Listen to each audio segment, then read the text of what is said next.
क्या आप जानते हैं कि समुद्र की लहरों के नीचे एक प्राचीन नगरी अब भी सो रही है? ऐसी नगरी जिसे महाभारत और भगवान कृष्ण के नाम से जोड़ा जाता है। लेकिन क्या ये सिर्फ कहानी है या वास्तविकता?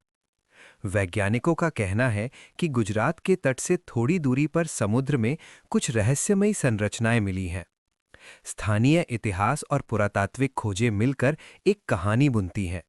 एक ऐसी नगरी जो इतिहास के पन्नों से गायब हो गई। क्या ये अवशेष वास्तव में द्वारका के हैं? कई वैज्ञानिकों का मानना है कि समुद्र में डूबी ये नगरी हजारों साल पुरानी हो सकती है।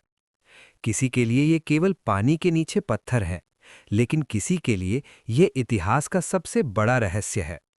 शायद कुछ नगरियां इसीलिए खो जाती हैं ताकि उनके रहस्य हमेशा हमारी कल्पना में जीवित रहें।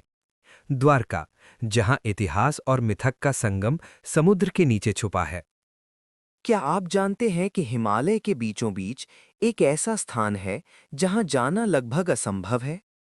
कांगड़े के नक्शों में ये सिर्फ एक सीमावर्ती पास है, लेकिन इसे वैज्ञानिक और रहस्यमय घटनाओं के लिए भी जाना जाता है। ये जगह सिर्फ भारत और चीन की सीमा नहीं है। ये वो क्षेत्र है जिसे कभी-कभी हिमालय की एरिया 51 कहा जाता है। स्थानीय लोग बताते हैं कि यहाँ अक्सर अनजानी रोशनी और अजीब आवाजें सुनी जाती हैं। कई वैज्ञानिकों का मानना है कि इस क्षेत्र में ऐसे रहस्य छिपे हैं जो पूरी दुनिया के इतिहास को बदल सकते हैं। लेकिन क्यों यहाँ की घटनाओं पर कोई आधिकारिक रिपोर्ट नहीं मिलती? क्या ये केवल खुफिया गतिविधियों का हिस्सा है या कोई प्राकृतिक रहस्य जो आज भी छुपा हुआ है? कौंग का ला पास सिर्फ एक हिमालयी पास नहीं है, बल्कि एक रहस्य है जो हमारी समझ से परे है। शायद कुछ रहस्य इसीलिए छुपे रहते हैं ताकि हम उन्हें खोजने के बजाय महसूस कर सकें। कौंग का ला पास, जहां वास्तविकता और रहस्य का फासला सिर्फ कुछ कदमों का है।